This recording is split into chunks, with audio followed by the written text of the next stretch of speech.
Rewriting the rules. Welcome to the Game Changers Talk Show. It's RUKE and several other characters, sometimes called friends, are gonna take you on an epic adventure of business insights and office mischief. Play along as we win the game of business. Let's play the Game Changers Talk Show. Wrong button. There we go. All right. Yeah. Ladies and gentlemen, welcome to Thursday. We're going to have an incredible time today. Here's what we're doing. So, me and my good bud Michael. This is what Michael, say hi to people. Hello, everybody. I'm Michael. So, Michael and I hang out every once in a while, and we were talking about sales. And we were talking, well, y'all know how much I love sales, right? Yeah, I hate that subject. It's so bad. So here's the deal. We were talking about the idea of pain points, leveraging pain point, having people sit in that kind of a thought versus not sitting in that thought, versus future casting versus selling the future, that kind of stuff. And we weren't saying the same thing. It kind of got heated, which was great. It was great. It was a beautiful conversation.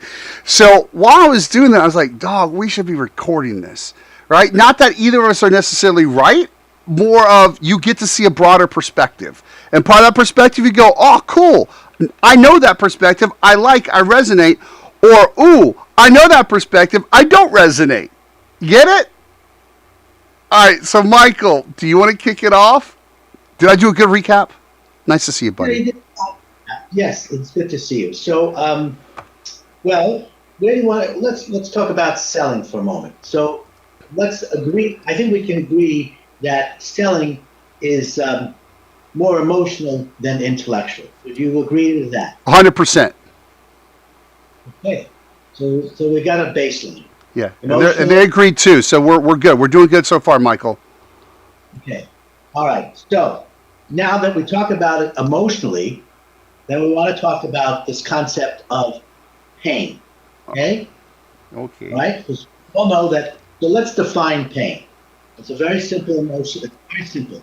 Pain is an emotionally compelling reason to act or change. Would you agree with that? Yes. Okay. So we've got. See, like how he's walking me down this. Y'all see how he's paying no attention to the robots, right? You see how they're walking. It's cool. Keep it going, though. I love it. Keep doing, Michael.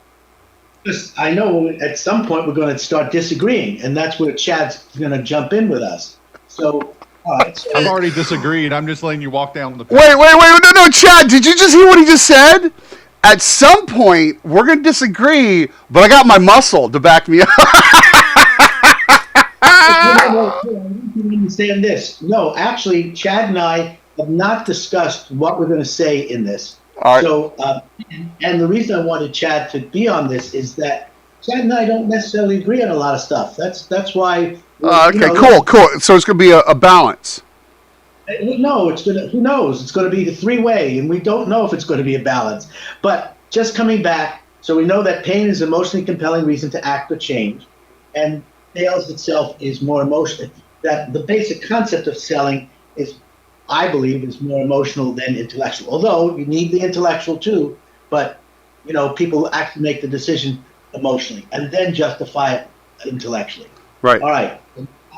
So now then we talk about, okay, so we've got that emotional. I believe that when we talk about pain, we're talking about loss.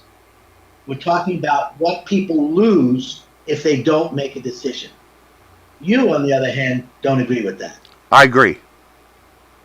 You agree that you disagree with me. We agree. That was both. I agree that I disagree. Good. And thus begins the conversation? And thus begins the conversation? Thus begins the conversation. Now let's hear from Chad. All right, Chad. Chad, how do you feel about this, buddy? Well, thanks for having us, RUKE, and hello, everybody. Yeah, buddy. Greetings from snowy Chicago today. We got 2 inches overnight, and it's actually Really? still snowing. So I look at it a little bit differently here, and I look at it more from a perspective of people wanting to buy and presenting them the different options for them to want to go down that role and engage with you versus being so much of an active selling. I think the other aspect I like to use is insight is what are they looking for? What do they need? What's going to create a better reality, for the customer? And so more from a perspective of, developing that insight, looking at what they have going on, where do they want to be? They're obviously, so I do leadership and communications, coaching and training, just to give you some background. And where are they now and what do they want to be? What's going wrong? So there is the pain aspect for sure, but also more importantly is what's that new reality that they want to get to? And so that's kind of the school of thought that I work from when it comes from sales, really educating, gaining the insight, relating to them what they need, and figuring out if that's something that they will benefit from working with me. So I will agree with you on the gap. You're picking me up. You're hearing this, right? Yeah, we got you. Yeah. Good. So I will agree with you. The gap is important in identifying the gap of where they are and where they want to be. Absolutely. That's bottom line. No question about that. But now the question is, how do you get them over the hump? Meaning, how do they actually, when and if they make the decision? What is going to convince them to make the decision?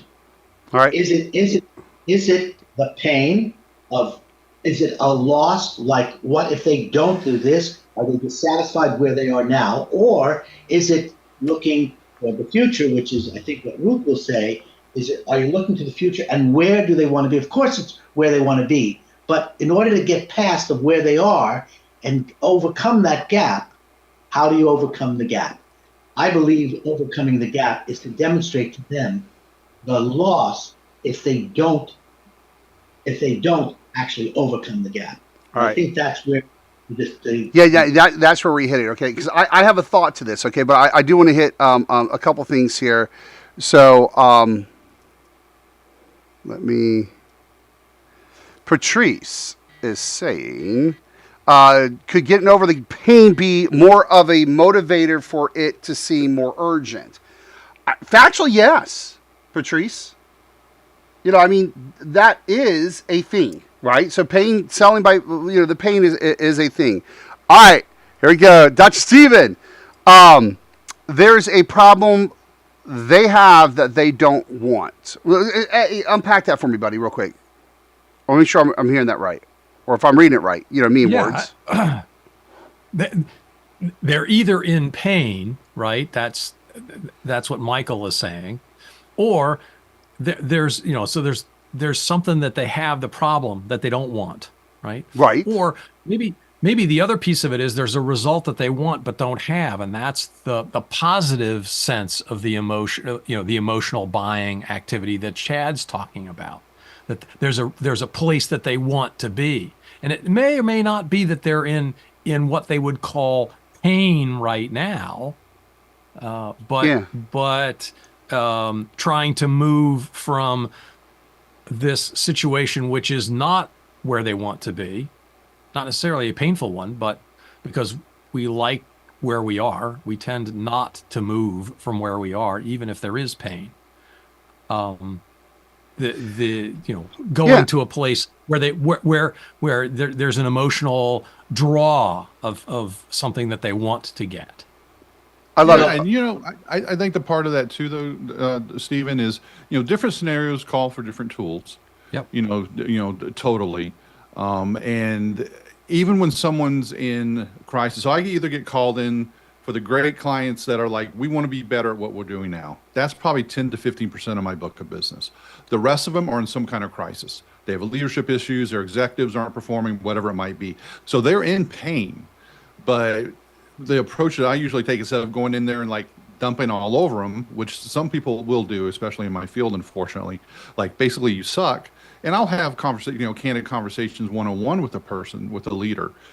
But versus, okay, you obviously have all these problems, but what is it that you want to be at? Because they know they're in problems. That's why they call it. That's why they're looking at buying that widget. So that's a little bit of why I focus on that. Let me bridge this real quick. Okay, so my lovely game changers, love you. Thank you for being here for this hour. Who here? Okay, so I'm going to kind of say it two different ways. There's which I'm hearing Chad say, kind of sell them the future, Is that okay, Chad, to say? Okay. And then I got Michael saying acknowledge the pain. I'm being careful with that because he doesn't sell the pain. All right.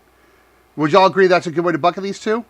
So who here, out of you all, no judgment, who here acknowledges the pain and talks about the pain? Raise your hand. I want to see if that's your style.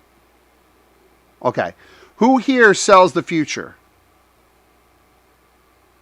Okay. So here's my thought. All right. So, I look at this. Okay. So I get negatively triggered when anybody leverages pain points. I'm not going to get heated on this, right? But this is where me and Michael were going at it in a beautiful way. And obviously we're still friends and always will be. I don't like it. And the reason why I get triggered on leveraging pain points, and I'm talking about specifically leveraging pain points, is this manipulation. And when that manipulation shows up, I've seen so many gurus sell by that. That, well, if you don't change it, how's that going to feel? And then what's that going to get you? And then how's that going to leave you? And obviously you don't want the help. Those kind of things. Some say that. But when you leverage the pain points, again, it's leveraging it. Using that going, watch this, salesperson.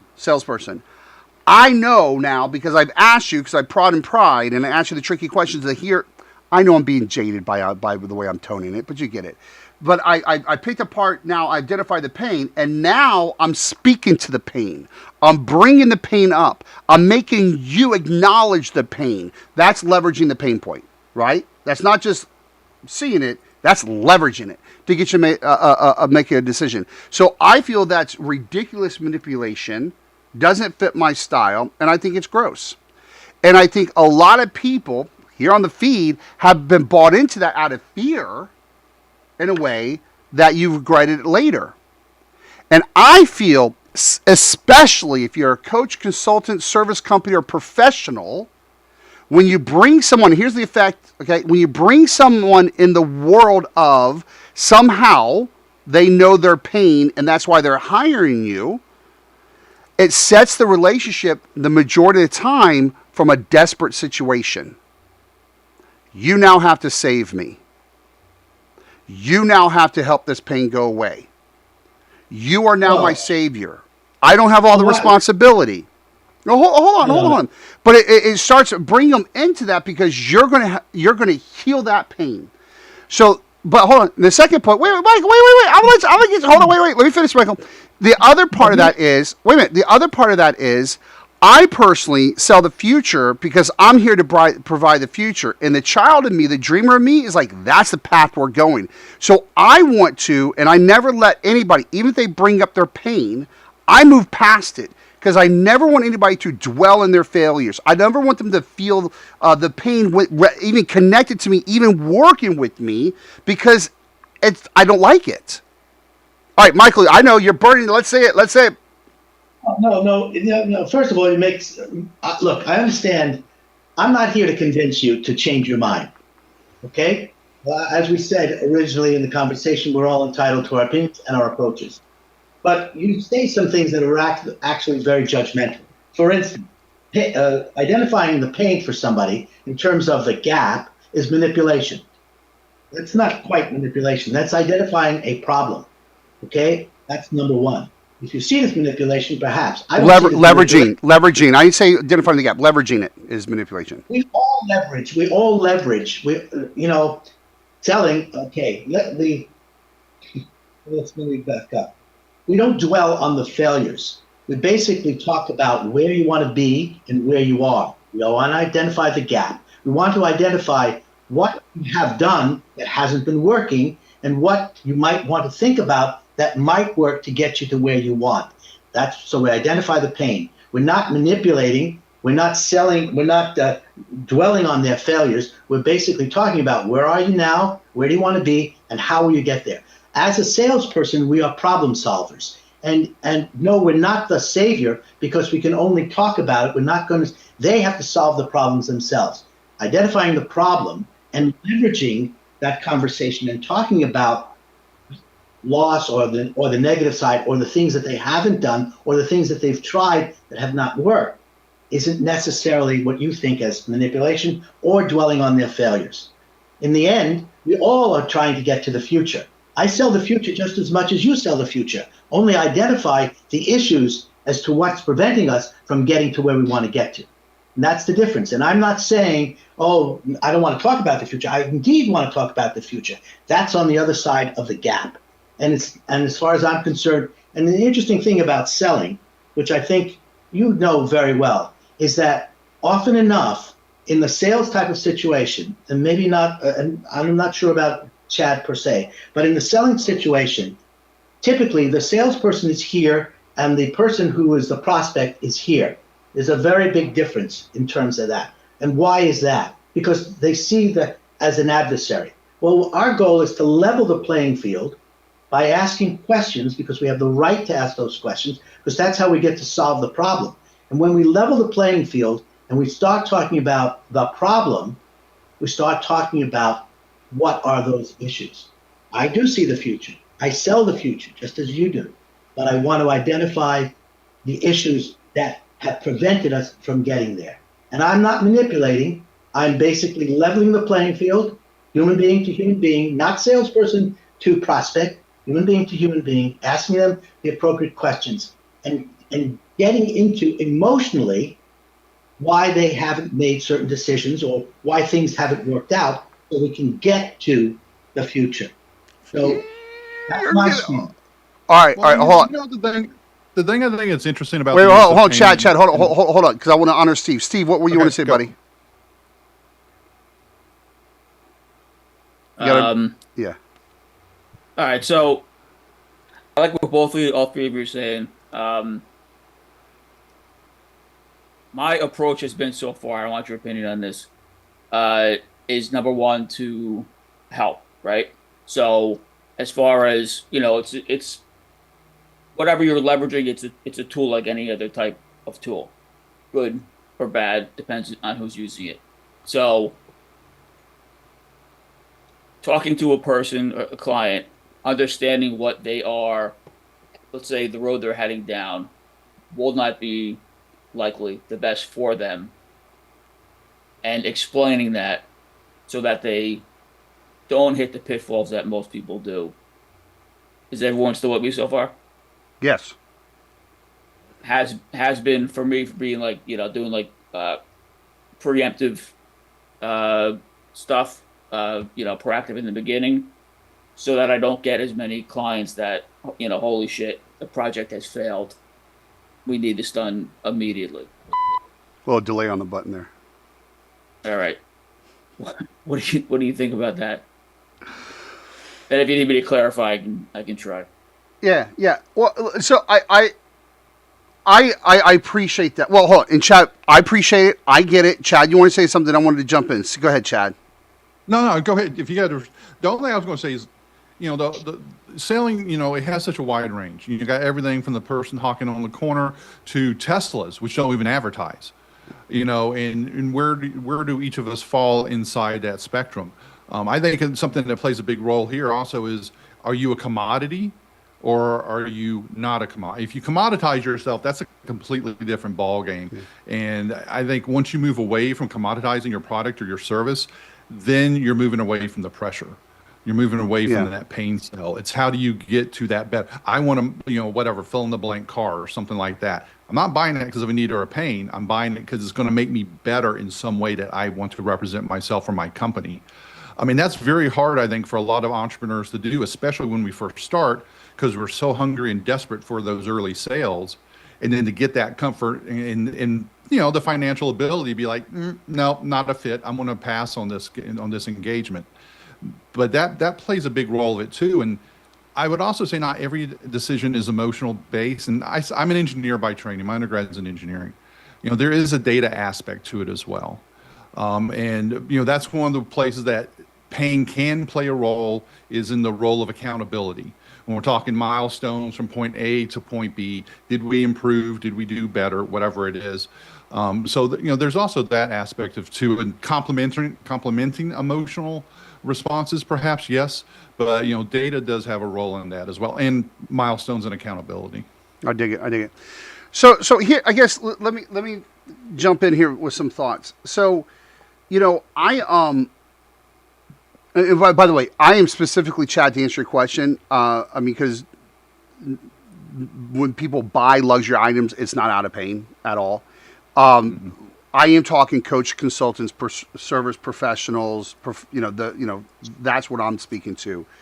Now, just to give the context from of the technique here.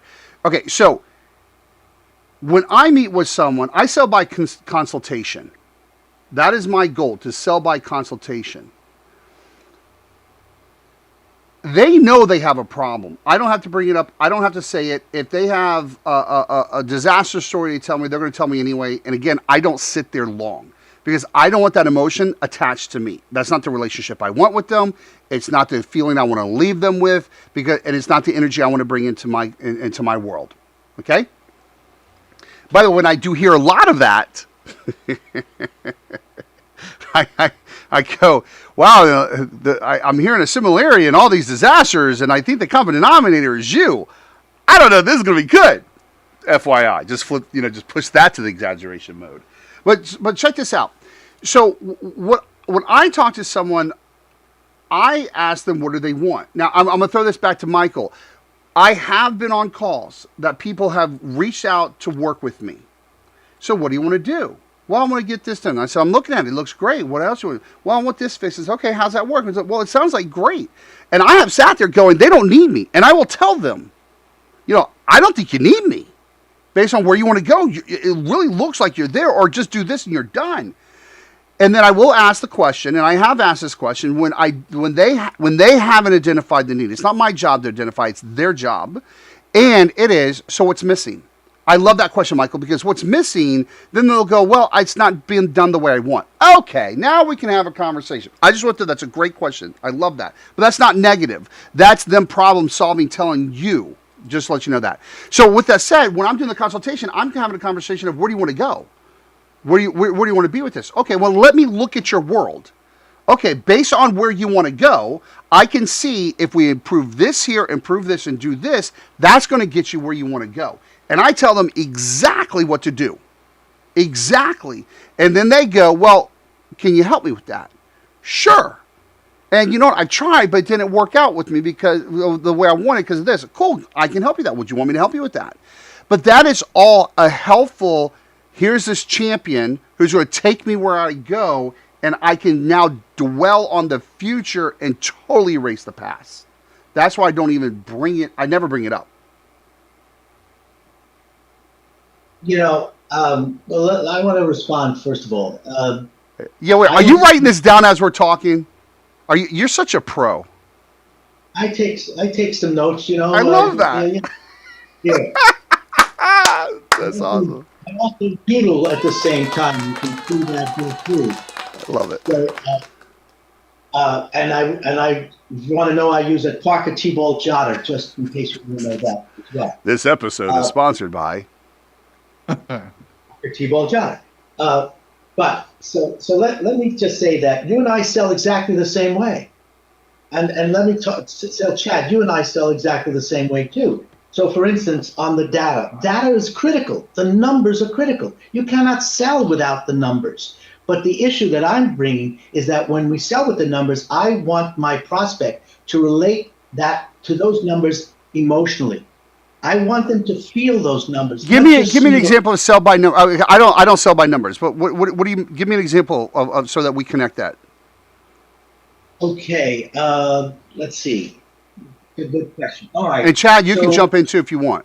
Yeah, I'll throw one in while you're coming up with their mic. So I've got a client right now that their big concern is cost containment, and their executive team are basically spending like a bunch of drunken sailors. Yeah, I could say that. I used to be a sailor. Once upon a day, and basically that they have a number that they're aiming to reduce spending by, right, versus what their overspend is right now. Yeah, and from that perspective, I get it because some people have us audit and do market research with their account, and I go, I can see some bad spending here, and if we spend here, I get that. I don't always do that, but I get that.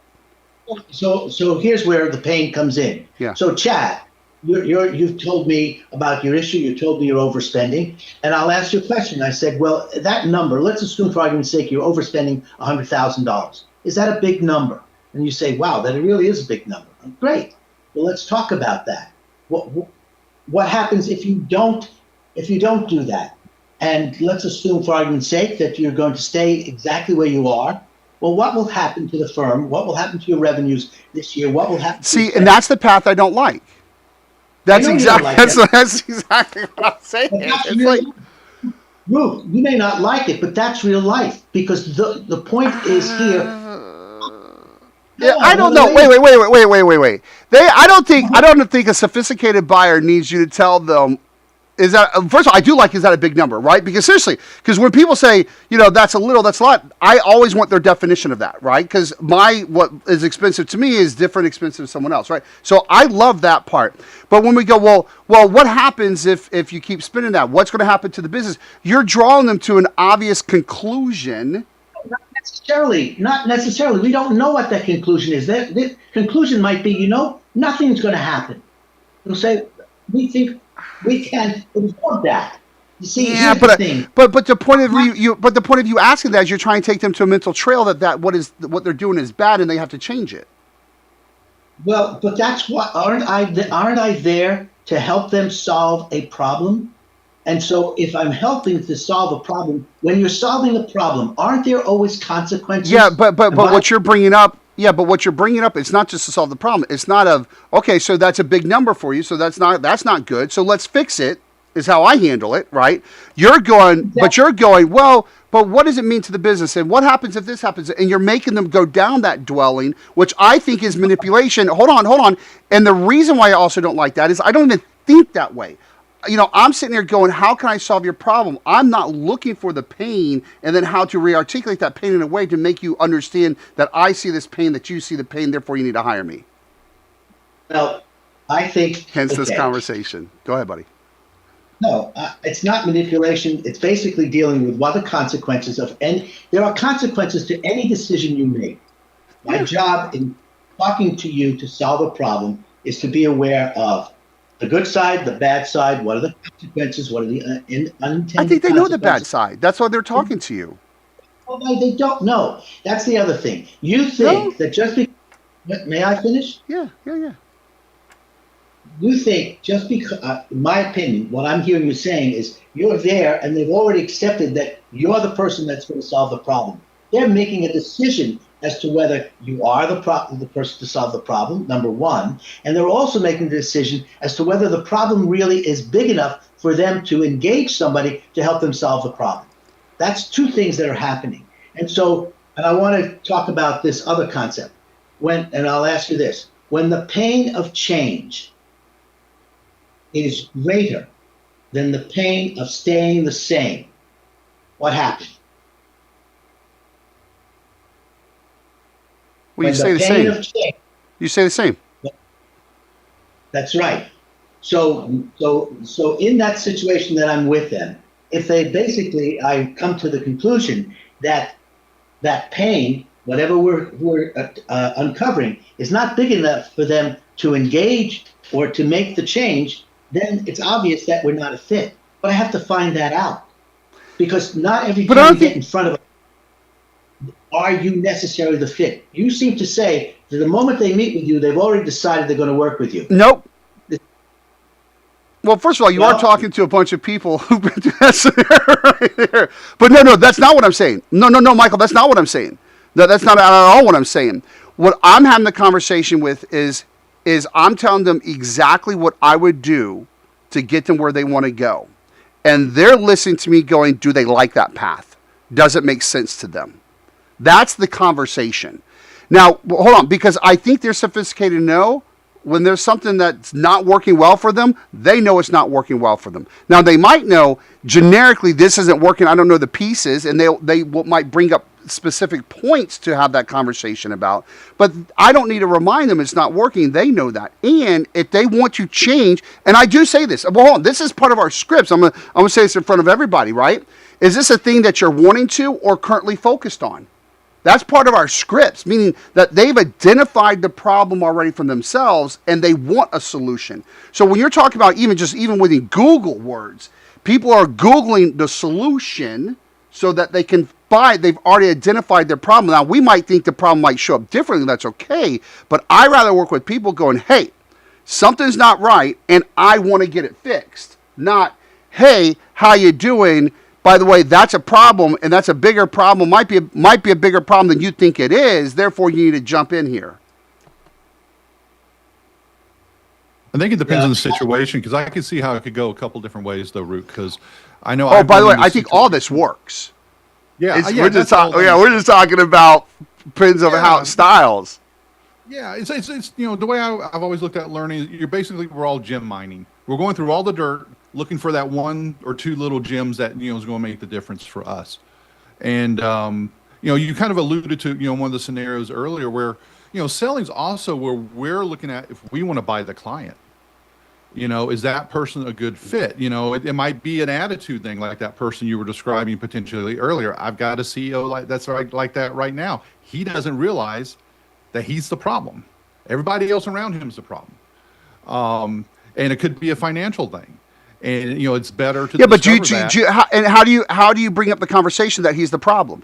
Because when I sit there, listen, and I've had this conversation, right, where I'm talking to the head, right, and the people are going, hey, we have a problem, and the head of it goes, no, that's not the problem, and I'm sitting there going, whoa, your team's telling you there's a problem there.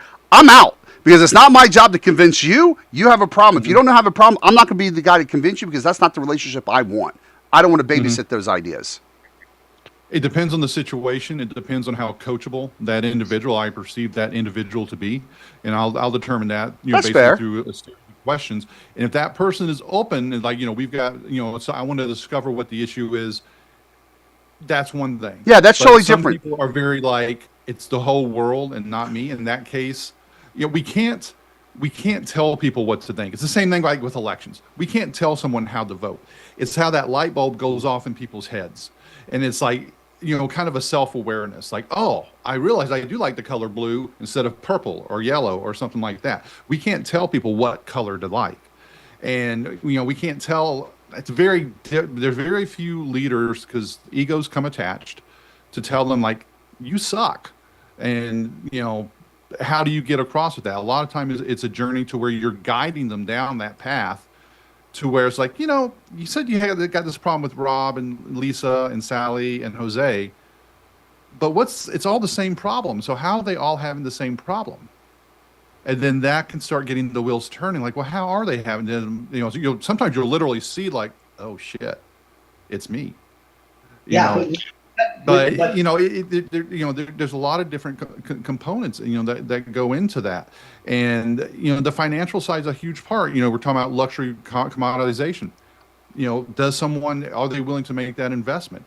If someone isn't, and depending on what your status is, that's one of the things I always advise people. I do some guest lecturing at universities and all as well. Build up that war chest as fast as you can and avoid the golden goose. Because if you get attached to a golden goose and that golden goose dies, it's a sad day. It happened to me early in my career. And, flexibility, money's flexibility and security. Got it. Well, Chad, I'm going to challenge back on you. You said a few things. You talked about self-awareness. Self-awareness, all head stuff. No, it's not just head stuff. It's also the gut. It's not just self-awareness is not just intellectual. It's the gut.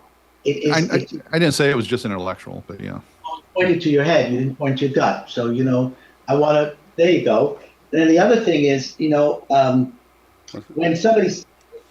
you're talking about people identifying in this, it's me. Again, that's not just intellectual. That's also emotional. To get somebody to realize that it's them, not just an intellectual thing. So I guess I'm using this to keep making my point is that there is so much part of selling is emotional. And part of that emotion, as I see it, is, identifying the pain. In that situation, if your individual you're talking to has a team, and the team is not rowing all in the same direction, or the team is rowing in one direction and the team leader is in another direction, then they really have a significant issue. And I think you've got to get to the emotional side of that, not just the intellectual side. Well, I think I wasn't hold saying on, it was and I'm an purely emotional sales. Hold on, Chad. I'm an emotional salesperson. Right. My job is not to identify the pain. I don't even think about the pain. It's not even on my radar. When it gets brought to my radar, I push it aside. I'm looking at where do you want to go, and can I get you there? Right. I'm looking at my peeps. Right. Am I right? That's our conversation. Is where do you want to go? This is how I can get you there. Does that feel good? Let's go play. And that, to me, I'm telling you that, and I've been doing this for a while, so have you, that builds incredible relationships, incredible engagement between the two, because it's the healthy, positive future, we're going to win together attitude. Never the pain in my world. Let me do this, though.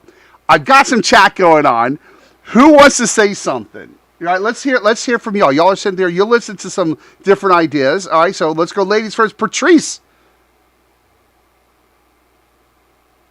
Yeah, when this conversation was coming up and you're dealing with the pain or coming, just lead them to the future. But I found, especially when you're first starting out, it's almost like you want them to succeed sometimes more than they want to succeed. And it's coming to that point, okay, like you got to find out, okay, do you really want this? Are you ready to commit to this? Yeah. And because I know I found that in myself. It was like, yeah, I can see your problem. I can see this is the way that, and I can fix it for you. And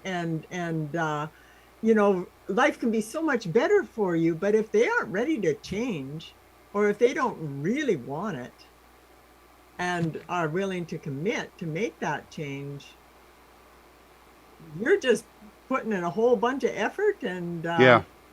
Well, and to that point, and again, this is kind of where I go, and this is to the extreme. Not anybody here on the broadcast, but I know major coaches and coach this one specifically. Their internal documents, they do leverage the pain, they document the pain, and they have to keep reinforcing the pain to keep the people in their world, right? And that's where that can lead to. That's where the dark side can lead to. Just saying. All right, go, Nikki. What you want to say? I see so much in both areas of comment, because so often people come forward with a problem. They have the pain, but they don't know why they have the pain. So at that point, you do need to explain and help them discover the pain. But I have a big problem with sticking the knife in and twisting it to make them dependent on you, because our goal is to serve people and move them beyond that point, not to hold them there. I agree. So you see the future, but if you don't recognize your past, how can you see how to move forward? Yeah. But I do focus more on the moving forward. 100%. But you got to recognize the pain. Yeah, and I'm fine with that, and I'm all down for problem solving, right? But I'm not bringing up the problem, and I'm not bringing them down to the consequences if they don't change the problem, because I generally believe they're sophisticated to know those consequences or not. They're not a good fit for me. Ben, what's up, buddy? So this is, those of us in the financial kind of planning services and things like that, this is such a critical kind of thing to grasp, is how to walk this fine line, because when you're dealing with people's monies or you're dealing with people's insurance, it is strictly kind of feelings and kind of those kind of things that you come up. So you do want to be probably careful not to leverage it too much and be that guy, but you also don't want them to forget about it if it is a true pain point. What came to my mind was something like long-term care. It's a product that we sell. And I had a grandmother who was in a facility for a long time. So I got to really understand what that's like, what the work was like for my mom, who had to work a 9 to 5, then go to the nursing home to take care of my grandmother for the remaining hours of the day. So that's one of those things where it's like, man, I don't want to be the guy kind of like you're discussing, but I do want to kind of put that out there. And if people have experienced it, kind of just, make a suggestion that, let's take this risk out of your life. Yeah, yeah, and by the way, with that said, I would tell you that, I mean, you might have some fear attached, not you, but like the prospect fear attached to it, but you're still selling a better future, right? You know, there you're being the savior. You're helping them from something that they're not going to want to have happen. That's amazing. Who else wanted to say something? I saw chat, so if you want to say it out loud, you can. Me? Yeah. Well, you know, the one thing I like to share, though, is the role of consequence, because you know that is, you know, an integral part of professionalism, which we're having a crisis of right now in this country. I work with a lot of people on their professional skills and stuff like that, and you know, one of the situations I'm sometimes brought into is someone who's in, you know, deep water and they need to correct their behavior, and if they don't, they're going to get fired. And that there is a direct consequence in that situation. But consequence, the other part of that, though, is it can be positive too. People always think consequence is negative. There can be positive consequences. And you know, to really frame it between those two different you know, parts. And you know, I can appreciate what Ben's saying, because you know, some of the stuff that we deal with, no matter what we do, it's going to have a negative outcome. You know, everybody's going to pass. Everybody's going to lose loved ones or whatever at some point. And it's, you know, how do we contextualize that for the best possible outcome? And sometimes it's best instead of good. You know, and how do we work with that when we're working with our clients? You know, how do we serve them best? And, you know, sometimes we have to deliver them bad news. I know I have to do it all the time. And, you know, it's, for me, it's kind of like negative selling. And I always begin off with, like, I have bad news. And I get that right off the gate, you know, to let them know there's something coming besides hemming and hawing around it. And then, oh, yeah, by the way, you're getting fired next month. You know, I think there is something more direct, more value in being more direct, and also acknowledging the consequences and laying those out, you know, prior to working on something. What could happen as a result? So, like, people are motivated typically by one of three things, usually more than one. Either compensation, love, they want to take care of people important in their lives, in some form of self-satisfaction. And so no matter what we're talking about in business speak or whatever, it usually comes down to that for each individual. You know, how can they attain one or more of those goals for themselves? And that's one of the things that people kind of overlook. And they think just in, you know, bottom line or whatever else, is how are people going to respond to it from that perspective as well? Which I think is to be used for constructive means versus the negative means that you've hit on, RUKE, where people take that and like, oh, okay, I'm going to scare the shit out of you, because if you don't do what I'm trying to tell you, you're going to be homeless, you know, divorced and living in a box. Yeah. You know, some people will do that, and I think that's highly unethical myself. I have a doctor, and he's got a doctor in front of his name, so we have to listen to him. Either move from pain or toward pleasure. You know, and I always like to take take it to the side of the pleasure, reframe that to success. You know, because I think that's where I like to be. Well, it's nice. Yeah, that's the whole conversation. That's the whole relationship. Yeah. I think I have another question, kind of on the same subject. How would you kind of what's your opinion on sharing your own, like that experience I had? That's relatability. Okay, so that's your pain. That's not theirs. That's Got totally different. That just makes you human, and that's important. We want to know that you're real.